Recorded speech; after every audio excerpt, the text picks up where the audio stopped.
Hey team, welcome to episode 133 of Transition Talk, where we talk about dental transitions and how to navigate the sometimes messy path to practice ownership. As dental students, you're juggling all the things. Classes, fulfilling requirements to graduate, concerns about student loan debt, determining your career path, just a minor thing. And the list goes on and on and on. Today, we've invited our first dental student guest on the podcast. Tune in as Charles chats with Noah Jones from the University of Kentucky to gather his perspective on what's on the minds of students today. Take it away, Charles. That's awesome, Christy. Thank you for always your warm, amazing introduction. It's such a gift just to be able to pop on here. And we have a great guest today, somebody I knew all the way back as a little hustler trying to get into dental school. Met him at the pre-dent level. This is going way back. And the great Noah Jones, soon to be Dr. Noah Jones, is on the podcast today. And so welcome to the Transition Podcast Talk, which I know you're a big fan of, Noah. Definitely glad to be on, Charles. Thanks for having us here. Yeah, so this was super unusual because I was going out to Kentucky, and it's a great group of dentists that you guys have been able to really cultivate and to really put kind of a business kind of leadership program together. And obviously some of your classmates before you got there was able to establish this. And I remember when I was there at kind of this dinner and learn thing that you guys do and invited me as a guest speaker. And I introduced myself to you. And I was like, man, this guy looks really young. And so I introduced myself to you. And I said, what year are you? And you actually said pre-dent. And I was like, what the heck? This guy's already coming to like business meetings, pre-dent level. I was like, this guy is a leader. He's going to be a badass. And here we are today, fast forward. And look what I predicted. I predicted you were going to be a leader. Now you're kind of leading this UK business program that they have there. And so, dude, I'm really, really excited to talk to you today and really get the insight from a student. This is great because when we saw each other at him, and this was like your idea, like, dude, you should be interviewing some students because I think it's something that is needed. And I'm like, let's do it. And so here we are. Yeah, really excited. I think, just having the perspective from the students, it's huge. And like you said, I've been eager from the jump. So glad to be here. Time's flied, but we're having fun doing it. All right, so let's tell listeners just a little bit about you. What year are you? If there's anything exciting that maybe recently happened in the last 30 days, that's probably appropriate to share as well. So let's tell our listeners where you are in your kind of dental journey as of today. Yeah, definitely. So I'm a rising fourth year at the University of Kentucky. I also did my undergrad here, so I'm going on year 8 here at UK, which I've loved every second of. And other than that, I was just talking about that 30 days. I'm recently married, so shout out to Lillian. It's been a great 30 days and looking forward to the rest of our life together. She's definitely my better half. And just kind of giving you a little background of where I'm at. Plans after school, I'm on an Air Force scholarship. So it's called an HPSP scholarship. So basically what it entails, they pay for school and then I'll go in as a captain for them. They require in the Air Force specifically to do an AEGD, which I'm really, really thrilled about because it allows us to become expanded duty and allows us to start doing more third molar impacted IV sedation. It really gets us credentialed in a lot of the advanced things that general dentists are able to do, but some don't feel competent in. So the plan after school is to go and do that residency program, serve my 4 years, and then we'll see what the steps are after that. But that's kind of a little bit from where I'm at. I'm from here close to the school at University of Kentucky, so born and raised. So that's just what we're up to right now. And you know where you'll be matched to at this point at the Air Force? Yep. So the application just opened up in the past month. So I'm actually filling out the application right now. There's 10 potential bases that I can be placed at. And basically we rank them 1 through 10 and then we see how it all shakes out. So that's what I'm currently occupied with. Awesome. And you obviously, I remember meeting Lillian very early on as well. So how long did you guys date before you married? About 3 years. Yeah. So you at least got that relationship established and hopefully you'll be nearby. But, with the military as a government gig, you get time off. You get to come back and at least to see her. She probably doesn't have the time to come see you, but at least you'll get a chance to come back and see her. We'll make it work. And we like to travel. So if she has a chance to hop on a flight and come see me somewhere, I'm sure she'll take full advantage. I'm sure. Well, awesome, buddy. I appreciate it. Let's kind of dive into what I wanted to focus on. Was there anything in particular that drove you to dentistry? Is there any story, anything that just said, I think I want to be a dentist? What kind of got you to this point? Because usually somebody's got a story somewhere there. Yeah, definitely. So for me, it started a long time ago. I always tell people I was probably about 12 years old when I actually made the decision, wanted to go this way. We had a kind of a career assessment exam we took in school kind of when we were young, just to kind of give us some opportunities and see different career paths we might be interested with. And dentistry was one of the top ones that matched with my compatibility, you could say. So I started just doing my research on it, and I just saw all the pros with the ability to work in healthcare, but also have a chance to be a business owner, have personal autonomy, and just be a pillar in whatever community I land. And I mean, when I size it all up and a chance to do engineering, do art, do business, and do healthcare all at once and decide when the lights go on and off, I was like, why wouldn't everyone choose this career? So Awesome. I've been on this path a long time, and I've never really looked away ever since getting on it. I think for the listener too, is I always talk about the cover letter and how important the cover letter and figure out where your opportunity is going to be. And I review so many of those, and I just don't see that story enough. And so, on those cover letters, that's your story. That's where you want to be able to talk about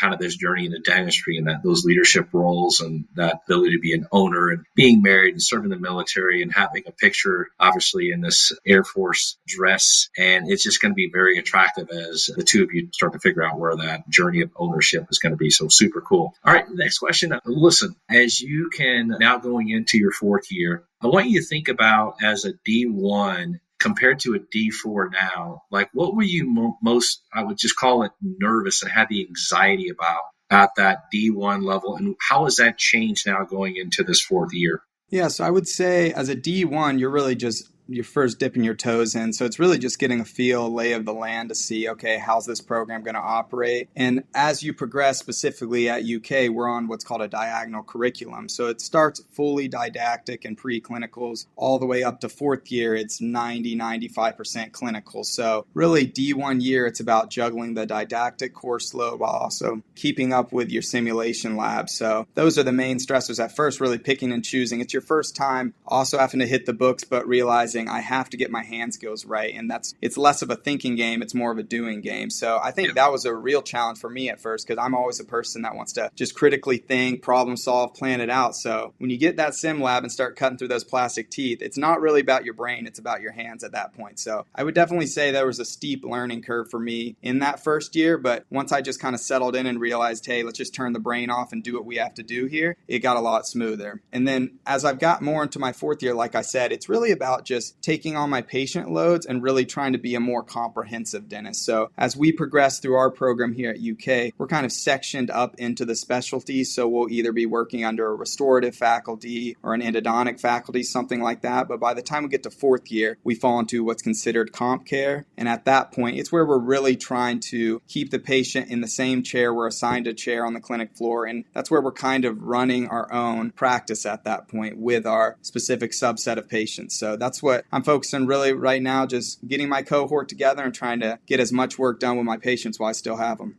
Okay, I'm just going to throw out like 5 or 6 different things that I know that are stressful. Mm-hmm. Okay, and you can maybe just throw out, okay, 100%. I'm speaking for my fourth years and not just as UK, but the fourth years that are graduating this year. So what is the number one thing that you would say that students, if we just pulled them right now, are they more concerned about meeting requirements, to take their boards, passing the boards? Is it debt they're coming out with? Is it the upcoming clinical procedures? Is it maybe certain patients they're seeing? What is that? Give me 1 or 2 things. I promise you this, if you poll all these students, this is where we are right now. What is that stress level you're dealing with? Yeah, I would say just universally, it would definitely be the debt. The debt's the large one, especially for out-of-state students, because the debt's pretty absorbent at that point, especially for out-of-state. I'm fortunate to have my school paid for, but I hear the conversations with all the students that aren't as fortunate, and I have empathy with them in that. So I would definitely say the debt and figuring out how to consolidate that and just long-term address it. And then on top of that, I would say just the requirements. There's a lot of just little things in dental school. It's really about, can you just keep your to-do list in order? Can you get the requirements in on a certain time? So I would say,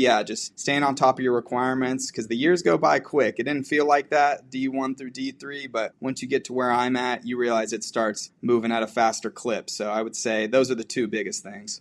Yeah, it's one thing too, like in life, most dental students, for the most part, I mean, they're pretty smart. I mean, Definitely. they did really well in high school, really well in college. They did really well in exams, DAT exam, just to get into school. For sure. And for a lot of people, it's the first time that now that they're really having to juggle a lot of different things at once. And so that's a new, I would say, just experience for them. And just to be able to kind of manage all that for the first time, it's kind of a big deal. I think about my own kids, and they're in the undergrad stages at this point. But when they start having to like pay bills and manage it all, it's like they're much more appreciative of dad. I just tell you that. Sure.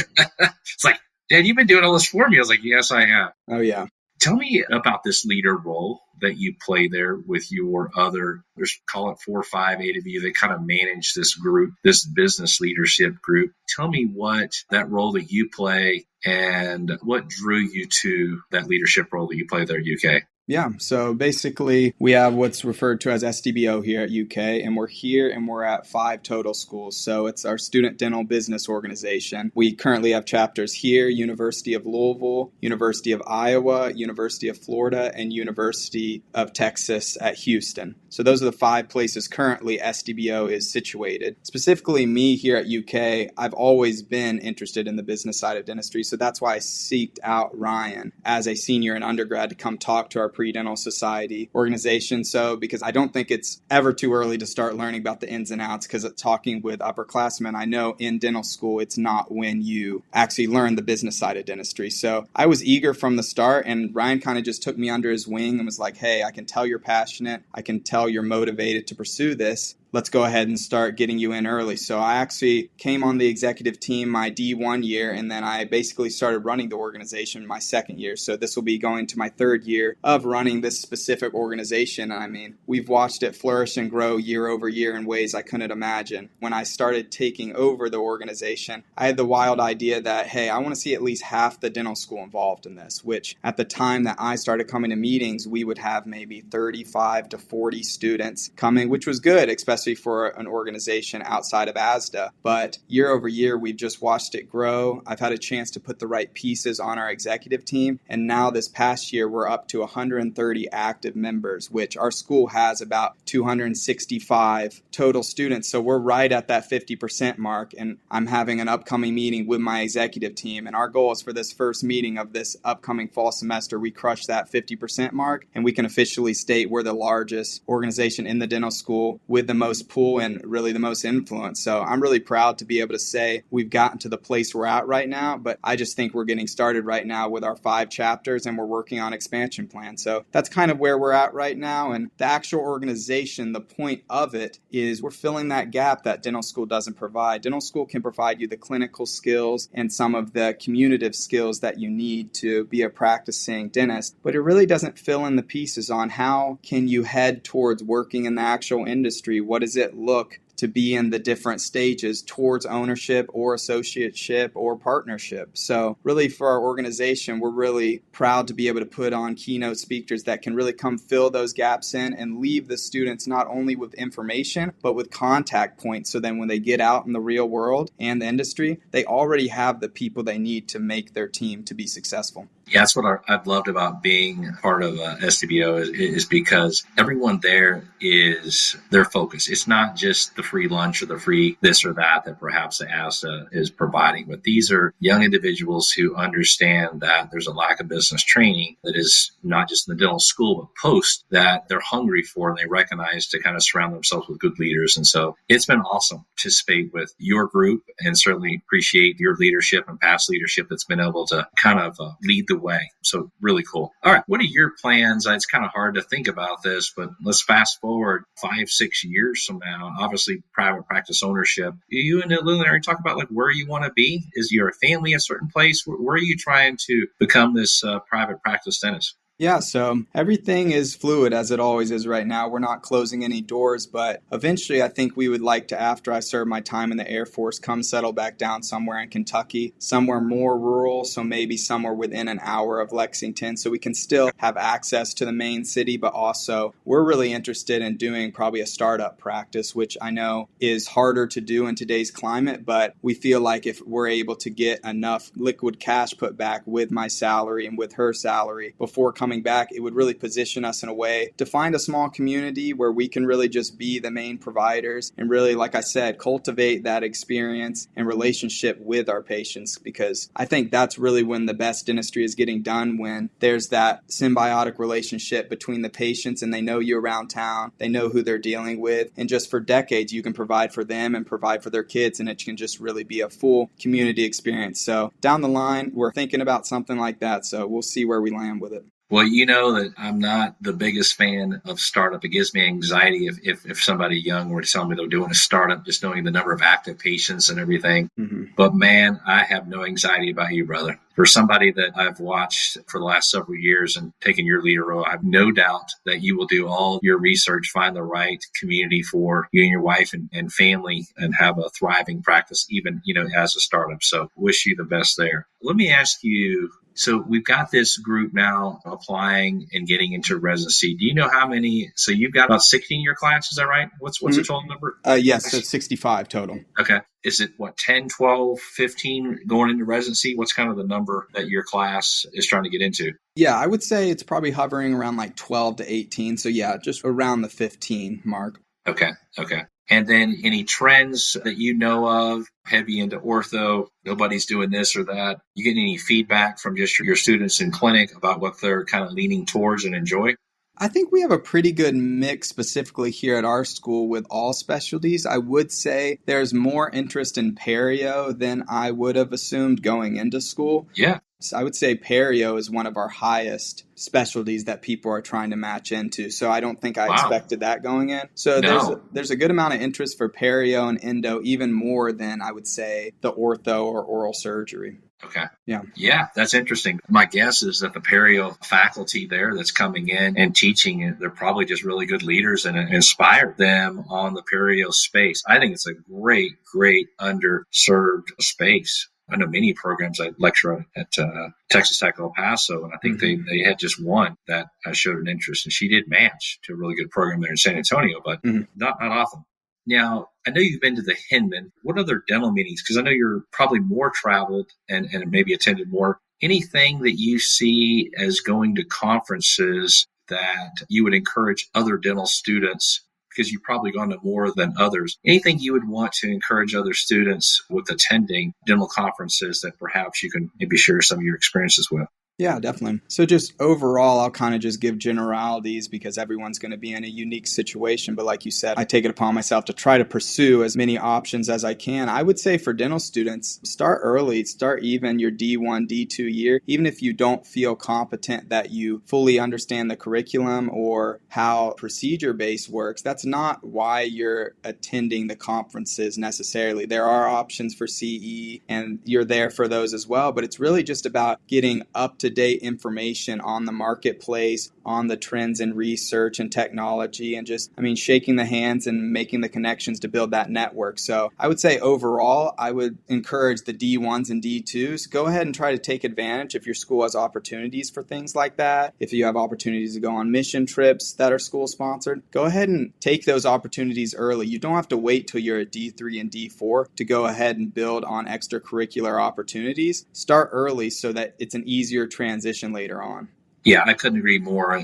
With the main area is the confidence and building the relationships. And those are relationships of people that you meet shacked up for 4 or 5 days on a mission trip in a foreign country or something, or even within the States. These are just, those are deep relationships that you form and experiences that you just can take with you. So I love that. And I love just at the dental conferences, just as many people that you can sit to. Sometimes if your DNA is one to where you don't naturally just say hi to the person next to you. It's just not, you're in the coffee line and don't want to start that conversation with the person in front of you, behind you. This is a really good opportunity because you just never know who those people are that you meet. And the thing about dentistry is such an unbelievable fraternity, sorority of just people who want to help other people. And especially if you're a student and you're talking to someone that's established, they really want to help you. And so not just those are conversations to establish, but how to deepen those with getting their contact information and just saying, hey, I'm planning on probably being in Lexington. I know that you are 2 hours north or south. Would that be something that you'd be open to a meeting where I could travel to you and maybe just do a shadow day of your practice? You just never know where these relationships go. And so, yeah, I agree. Attending those types of conferences, and it's more of the relationships that you can try to develop, it'd be the key. That's kind of a good segue as you got these 65 students, and let's just play the game that 15 match, and I'm going to throw in a few get matched, in this case, the military as well. So we're down to 50 that are going to go into private practice. And nothing wrong with going the DSO route, maybe from an experience standpoint, that we're going to be busy, but what would you estimate in your class the number of students out of the 50 that are left are going to go work at a private practice and maybe is going to go work at a DSO? Do you have any pulse there? Just give me some rough estimates of what you're thinking. Yeah, so one thing we do with SDBO, our business organization, is we take an end-of-year survey of all our D4s to see actually where they're headed for work. And we ask them questions fully anonymous. We ask for salaries. We ask for how the contract negotiation went, how the contract set up with base pay and incentives. So we're really lucky that exclusive to our members, they have access to all these demographics so that they can work with them for the following year as D3s going into D4s hit that job market. So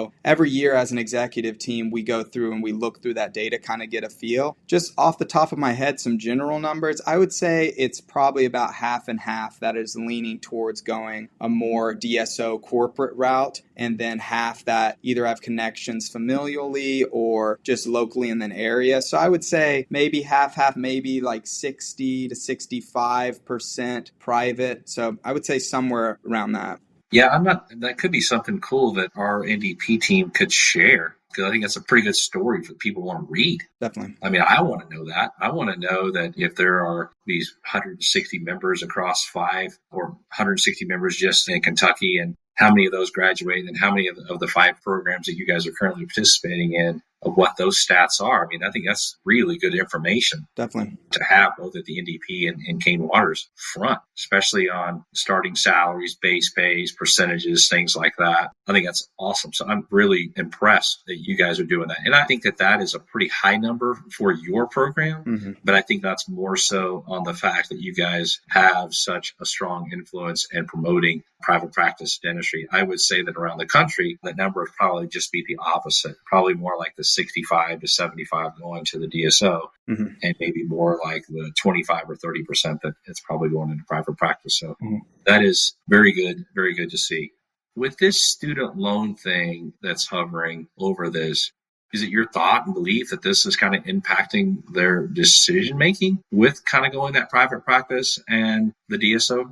Yeah, I mean, like I said, it's one of the top priorities, I would say, from our viewpoint as students, because it's a large amount of debt that we're faced with at a young age. And a lot of us are at those stages where we are getting married. We're looking at family planning eventually, and trying to juggle all those when you're already kind of straddled with that initial debt. I think it can cause a lot of fear for students as far as, hey, I need to have some stability with my job. And that's where I think DSOs have done a great job on capitalizing to kind of draw up their contract structures to appear to be very valuable and very, hey, we'll help up front to kind of alleviate this stress. But one thing we really stress with our organization to our members is, hey, you need to get someone to actually read over all these contracts, because what they don't want you to see is all the provisions that relate to production, relate to collections. So those big bonuses that they're offering up front, there are usually caveats that are tied with them. So one thing we really encourage all our members is to meet with someone who has the personal experience to work with them, so they can understand, hey, this is the amount of debt they're working with. It's not all going to get paid off immediately. Where do you see yourself in 5 to 10 years? So you can actually pick your route, and you don't just let the debt dictate what path you head down directly after school.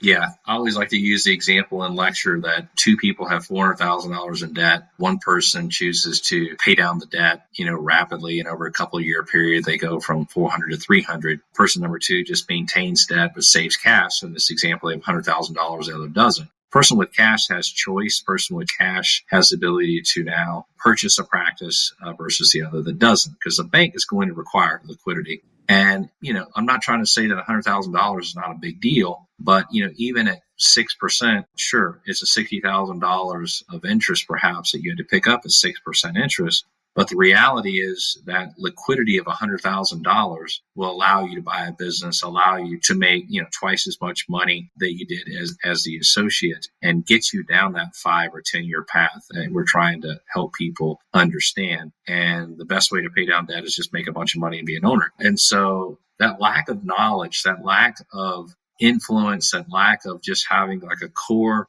group of like-minded people that are kind of all heading in the same direction to be able to support you, because it's just those emotions that we have without the financial perhaps understanding or information in front of us that allows us to sometimes make those decisions that don't turn out that well. So it's awesome that you guys have that kind of support system kind of around you. Let's end on this. So we're going to go all the way back to the pre-dent Noah, first year Noah. What advice can you give now to this D1, to that first 6 months, 12 months, 18 months into the program, either pre-dent, just started the D2? What advice can you now give to that young 24-year-old? What are you going to tell them? Yeah, I've thought about this a lot when you all sent the questions through, because I wanted to try to remember what it was like and really just give some realistic advice, but also some optimism. So what it really boils down to for me is, I think, do what you love. So even during school, to give you an example, right, it's pretty evident by now that business and economics and all these things and finance is what I'm passionate about. What that means for me is, even though I made sure to stay on top of my didactic work, my preclinical work, and my requirements, I was doing things on the side like this organization, networking. I was even working jobs on the side, which they tell you not to do in school, because I absolutely love it. So what I would really encourage for pre-dentals or people that are going into dental school, find what you love about dentistry and just really start pursuing it as soon as you hit the doors of your dental school. So whether that be a specialty or whether it be that you want to potentially be in academia one day, so start really networking with your professors. Just really find what you love, because there's plenty of stressors in dental school. You can always find something to be stressed about, but I would say everyone has something they're passionate about, or at least I would hope they do, related to dentistry and why we go into it. Find what you love, start an organization, start a club, just start something where you can find like-minded individuals, because we're in the stage of our life where we have all the doors are open right now. There's nothing but optimism. And I mean, it's a really exciting time. So as opposed to getting weighed down by just the stress of figuring out the debt, figuring out what the next steps are I would just say take year by year and invest in yourself. That's the biggest thing I've tried to do. I've tried to make myself as much as an asset as possible. So like you said, when I come out with military experience as a captain in the Air Force, I've done specialty residency trainings. I'm even looking at doing an additional year of residency training following my first year. I know as a general dentist, I'm going to come out ahead of my peers because I had the ability to pursue this residency and pursue these opportunities. And then the reason I feel confident about headed towards a startup is because I'm going to do the legwork early on. So it's not all talk, but I actually have the business plan and the people in place to make it happen. So I would just really encourage anyone listening to this, especially the younger generation, just pursue what you love right now, and things will work out if you're willing to put the effort in early, and people will see it. Noah, you were as polished today as the 4 years ago when I met you, man. You were impressive. Thoroughly enjoyed our visit today. Congratulations on getting married and being the better third in the deal. Amen. I wish you absolutely best. I will see you obviously this fall, probably multiple times at UK as well as at the Hemin meeting. I can't thank you enough for all the support that you guys have always shown our team as well, and look forward to hosting you guys at the Hemin again and having a little fun along the way. So you've been amazing, and keep inspiring this group, and just look forward to really honestly just seeing your journey coming through the Air Force and being in private practice, and for us to have a beer one day, many moons down the road, and just recall some of these early meetings that we've had. So I appreciate it, brother, and wish you the very best. Thanks for everything that you were able to do today to inspire so many young people. I appreciate it. There's a reason I sign all my emails with optimism, because that's just what I live by. So really looking forward to what's next here. I appreciate you on everything Kane Waters and NDP does for SDBO and me specifically. And I mean, we're excited to see what the future holds. Awesome, buddy. Thank you so much. Thank you, Charles, for leading the charge on this interview. And thank you, Noah, for joining the podcast and sharing your perspective as a dental student. As Noah said, there are a lot of doors open right now for all of you dental students out there, which is incredibly exciting, but sometimes overwhelming. Take advantage of this opportunity and the time you have now, and make sure you surround yourself with the knowledge to make informed decisions as you kick off your career. All right, team, that's all we have for today. Thanks for joining us on episode 133 of Transition Talk. And as always, make sure to share the transition love with those who may not know of us yet. And of course, subscribe wherever you listen to your podcast. Until next time.